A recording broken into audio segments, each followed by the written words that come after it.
ایک بھائی کا سوال ہے کہ آپ کا امامہ کیوں اتنا سادہ ہوتا ہے؟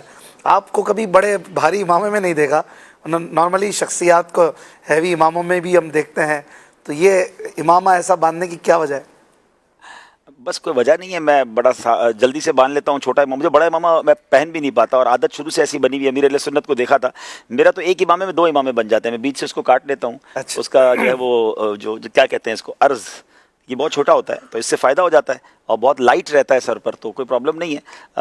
اگر بڑا امامہ نہیں ہے تو بھی آپ پیار تو کرتے ہی ہیں نا، تو میرے خیال ہے بڑے امامے کی ضرورت نہیں ہوتی ہے. کام بعض ہوتا لوگ ہے. سمجھتے ہیں بڑا امامہ نہیں ہوگا تو پھر ہمیں کوئی پوچھے گا نہیں. ہاں، وہ امامہ باندھنے میں بھی بہت سارا ان کا ٹائم لگ جاتا ہوگا. تو بہرحال بڑے امامے والے بھی بڑے ہیں ماشاءاللہ، صحیح. اور اللہ کرے ہم بھی کچھ کرنے والے بن جائیں. ایک بھائی نے پوچھا تھا کہ کپڑے کبھی خود استری کیے ہیں انہوں نے؟ ہاں، کبھی میرا خیال ہے شاذ کبھی موقع ملا ہوگا کہیں ٹریول میں، کبھی کیے ہوں گے، لیکن 2-3 بار جلا بھی دیے ہیں، تو اچھا، پھر ڈر لگتا ہے. لیکن یہ کہ اب یہ کہ کوئی کرنے نہیں دیتا، لیکن مجھے شروع میں یاد ہے کہ ٹریول میں کبھی کوئی اچھی جگہ پر صحیح موقع ملا تو کر لیے ہوں گے. صحیح. کبھی کسی اسکیم میں پھنسے ہیں؟ کوئی اسکیم ہوا ہے کبھی کوئی؟ اسکیم میں تو نہیں پھنسے، دھوکے ضرور ہوئے ہیں. اچھا، اسکیم تو ایک طرح سے یہ ہوتا ہے نا کہ آپ کسی پورا آپ کے ساتھ کسی نے کوئی ایسا فراڈ چل رہا ہے اور آپ اس پہ پھنس گئے ہوں. یہ ضرور ہے کہ اب کاروبار اگر آپ کرتے ہیں تو زندگی، میں نے کہا نا، مسائل کے پہیوں پر ہی چلتی ہے. کچھ لوگ وعدے کر کے پیسے لے گئے، وہ واپس نہیں دیے، یا کچھ کاروبار میں ایسا ہوا، تو خیر یہ کام کا حصہ ہے. اور میں نے تو اشفاق میں ایک چیز دیکھی ہے، جس کے پیسے کسی نے کھائے ہیں نا، یا جس نے کسی کو دھوکہ دیا ہے، تکلیف دی ہے، تو جس کو تکلیف ملی ہے، جس کے پیسے گئے نا، نوازا وہی جاتا ہے، کھڑا وہی ہو جاتا ہے بعد میں. اچھا، کچھ عرصہ تکلیف کا ضرور آتا ہے، اگر آپ صبر کے ساتھ اس تکلیف کو جھیل لیتے ہیں، اللہ کی رضا پر راضی رہتے. تو ہم نے پیسے کھانے والوں، دھوکہ دینے والوں کو برباد ہوتے دیکھا ہے، جن کو تکلیف پہنچی ہے ان کو پھر کھڑے ہوتے دیکھا ہے. اچھا. تو الحمدللہ ایسا بالکل ہوا ہے، اور میرے ساتھ بھی ہوا ہے، تو اللہ کی رحمت ہے. عبدالحبیب بھائی کتنے ایموشنل ہیں؟ اب اس کی بھی ایموشنل کی بھی ایکچولی الگ الگ ڈیفینیشن ہے، کس معاملے میں ایموشنل ہیں. یقیناً کچھ چیزیں ایسی ہوتی ہیں جو بندے کو ایموشنل کر دیتی ہیں، اور کچھ ایسی ہیں جو نہیں کرتی ہیں. تو یہ اس کو میرا خیال ہے میں ڈسکرائب نہیں کر سکتا، میرے ساتھ رہنے والے شاید زیادہ بتا سکیں گے کہ میں ایموشنل کیسے ہوں. جنرلی کتنا ایموشنل ہونا چاہیے، یا کن چیزوں میں ہونا چاہیے؟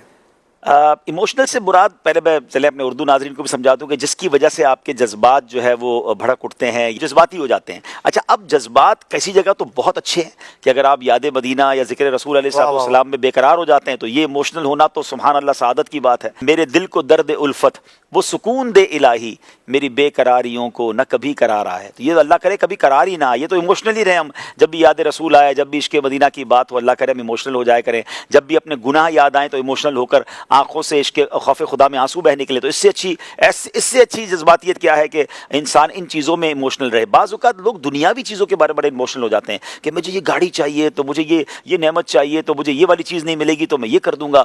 یہ بے وقوفی والی بات ہے. اسی لیے تو صبر کی بات کر رہے ہیں کہ جو مل جائے اس پر اللہ کی رضا پر راضی رہیں، اور ان چیزوں میں زیادہ ایموشنل نہ ہوں. جن چیزوں سے توقع بہت زیادہ ہوتی ہے نا، وہ بندہ پھر وہ نہیں ملتی تو پھر وہ دل بھی بہت جلدی ٹوٹ جاتا ہے. تو آپ جب ایزی رہیں گے کہ جو ہو رہا ہے وہ بھی اللہ کی مہربانی ہے، نہیں ہو رہا یہ بھی رب کی طرف سے اللہ کا شکر ہے، ہر حال میں اللہ کا شکر ادا کریں گے تو آپ انجوائے کرتے رہیں گے.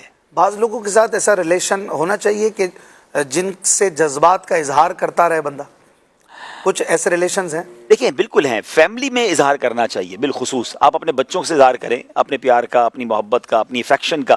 بعض اوقات ایسا ہوتا ہے کہ والد جو اپنے بچوں سے کچھ کہتا ہی نہیں ہے، تو بعض اوقات بچے سمجھتے ہیں کہ ماں ہی پیار کرتی ہے، ابو تو غصہ ہی کرتے ہیں. حالانکہ شاید ماں سے زیادہ ابو پیار کر رہے ہوتے ہیں، لیکن ان دونوں نے ذمہ داری بانٹی ہوتی ہے کہ میں پیار رکھوں گی، آپ سختی کیجیے گا. حالانکہ مجھے اور آپ کو جو ہماری ماں سے ملا ہے نا، ہمارے ابو کی وجہ سے ملا ہے. ماں نے کہاں سے ملا کے دیا؟ ابو نے ان کو دیا نا. تو پیچھے سے ساری سورس تو والد صاحب تھے، لیکن وہ افیکشن وہ اظہار نہیں کر پاتے تھے، تو لوگ سمجھتے ہیں ابو ہم سے پیار نہیں کرتے تھے. وہ ہمیں بہت پیار کرتے ہیں، لیکن والد کو بھی چاہیے بچوں سے یہ بات کر لے. بچوں کو بھی چاہیے کہ اپنے والد سے یہ بات کریں. بعض اوقات بچے بھی ابو کو نہیں کہہ پاتے، والدہ سے کہہ رہے ہوتے ہیں امی آپ آئی لو یو، میں آپ سے پیار کرتا ہوں. والد سے تو کہو یار، وہ اس نے سب کچھ کیا آپ کے لیے. ان کو کہیں کہ آج میں جو کچھ ہوں میں آپ کی وجہ سے ہوں. آج آپ پر، مجھ پر، آپ کا جو بھی مجھ پر احسان ہے وہ آپ کا ہے، اور میں یہاں تک پہنچا ہوں. تو اس کو بڑھاپے میں اس والد کو کتنا فخر فیل ہوگا. اسی طرح اپنے زوجین آپس میں کر سکتے ہیں، بچوں کے ساتھ کر سکتے ہیں. تو اس سے ماحول اچھا ہی ہوتا ہے. پیار کا اظہار، محبت کا اظہار، اپنے جذبات کا اظہار کرنے سے اچھا رہتا ہے. کیا آپ خواب دیکھتے ہیں؟ خواب یاد رہتے ہیں آپ کو؟ یہ بھی ارشاد فرمائیں کہ کیا آپ نے کبھی خواب میں اپنے مرحوم والدین کو دیکھا، اور جب والدین کو اگر دیکھا ہو تو اس دن پھر آپ کی کیا کیفیت ہوتی ہے؟ جی واقعی کچھ زیادہ ہی پرسنل سوال کر اب لیا. آ رہے ہیں نا، اب ہمیں بھی آ رہے ہیں. خوابوں میں بھی چلے گئے ہیں آپ تو.